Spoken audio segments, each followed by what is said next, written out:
Eh, pernah nggak sih pas lagi ngoding ngerasa kayak, loh kok kayaknya baris ini udah pernah saya tulis ya di file lain? Nah, perasaan deja vu itu tuh awal dari masalah yang bakal kita bongkar hari ini pakai salah satu konsep paling keren di pemrograman, inheritance. Ini bukan sekadar trik, tapi sebuah cara berpikir buat merancang kode yang jauh lebih rapi dan efisien. Yuk kita mulai? Oke, biar kita benar-benar paham soal inheritance, ini dia peta perjalanan kita. Pertama, kita kenalan dulu sama musuh utamanya, duplikasi kode. Abis itu, kita panggil pahlawannya, si inheritance. Kita bakal bedah dalemannya, cari tahu kapan waktu yang pas buat pakai jurus ini, dan terakhir, kita lihat deh hasilnya tuh sekeren apa. Oke, kita mulai dari masalah yang kayaknya semua developer pernah ngalamin deh, duplikasi kode. Jadi pas kita nulis kode buat hal-hal yang mirip, sering banget kita akhirnya cuma copy paste baris yang sama. Awalnya sih kelihatannya sepele ya, tapi percaya deh, ini bom waktu yang bisa jadi mimpi buruk. Coba deh lihat dua kelas ini.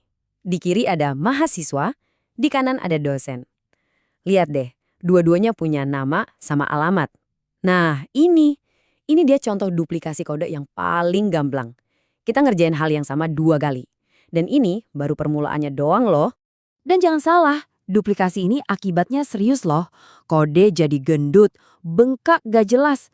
Terus pas mau di-maintain, susahnya minta ampun. Coba bayangin, mau ganti format alamat aja harus diubah di setiap kelas. Gampang banget kan, jadi nggak konsisten dan bikin error. Proses development jadi lambat dan nggak efisien sama sekali. Tapi tenang, ada cara yang jauh lebih cerdas.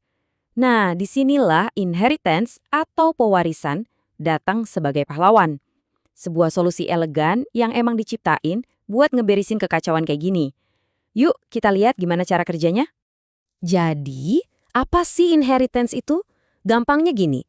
Ini tuh sebuah mekanisme di mana satu kelas, kita sebut aja subkelas atau kelas anak, bisa ngambil atau mewarisi semua sifat dan kemampuan dari kelas lain, yang kita sebut superkelas atau kelas induk. Persis kayak warisan di keluarga, tapi ini buat kode. Kalau ada satu-satunya hal yang wajib kamu ingat dari inheritance, itu adalah 2 kata ini. Is a atau adalah sebuah. Ini kuncinya. Anggap aja ini kompas kamu setiap kali mau desain kode. Logikanya sederhana banget. Mahasiswa adalah sebuah person, kan? Dosen juga adalah sebuah person. Atau contoh lain, mobil adalah sebuah kendaraan. Bus juga kendaraan. Kalau kamu bisa bilang X adalah sebuah Y, wah, kemungkinan besar itu kasus yang pas banget buat inheritance. Oke, kita udah tahu apanya dan kenapanya. Sekarang waktunya kita masuk ke bagian yang paling seru, gimananya.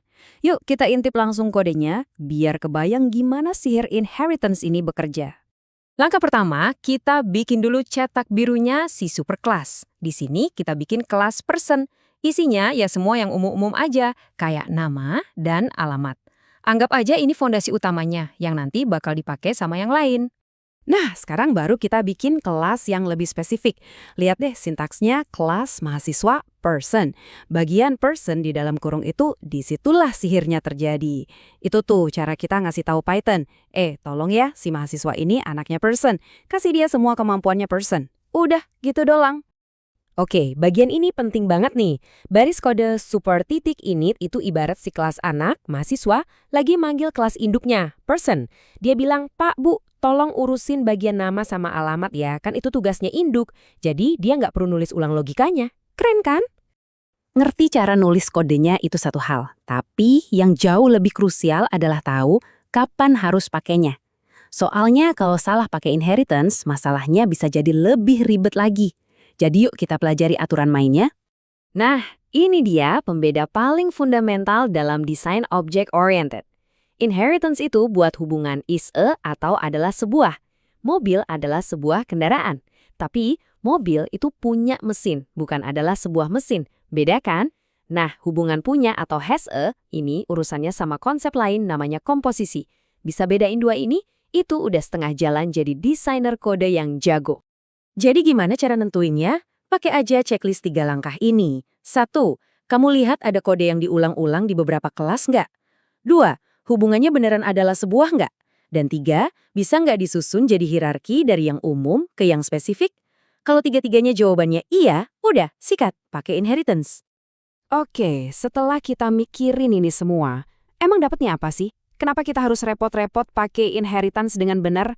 Nah, mari kita bungkus pembahasan kita dengan 5 keuntungan utamanya yang bakal bikin cara ngoding kamu berubah total. Manfaatnya gede banget. Pertama, reusability. Tulis sekali, pakai di mana-mana. Hemat waktu.